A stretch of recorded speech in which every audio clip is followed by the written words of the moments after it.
بر دل عاقل هزاران غم بود، گر ز باغ دل خلالی کم بود. صاحب هزاران غم وقتی براشون مستولی میشد که از باغ دلشون یه ذره کم میشد. اون غم حقیقی بود، یه غمی بود که جنت بهشون میداد، لقاء خدا بهشون میداد، دنیاشون رو قشنگ میکرد. یه غمی بود که از همه غمهای دنیا اونا رو خلاص میکرد. یه غمی بود که دل اونها رو نسبت به غمهای دنیا غم پروف میکرد. چی میکرد؟ غم پروف. اصطلاح استاد ما از حضرت مولانا حکیم محمد اختر رحمت الله تعالی علیه میفرمودن که سوئیس ساعت اختراع میکنه، با کمال شجاعت روش مینویسه واتر پروف، ضد آب.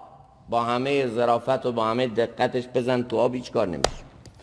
الله تعالی به اون کسایی که غم محبت او رو در دل دارن، رو دلاشون مینویسه غم پروف.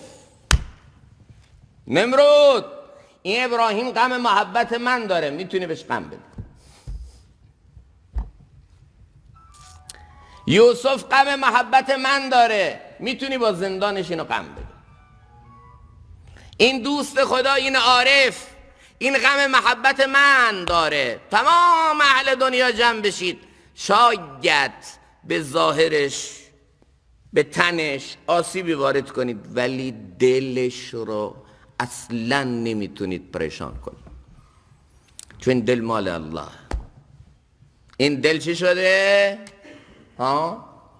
غم پروف، ضد غم.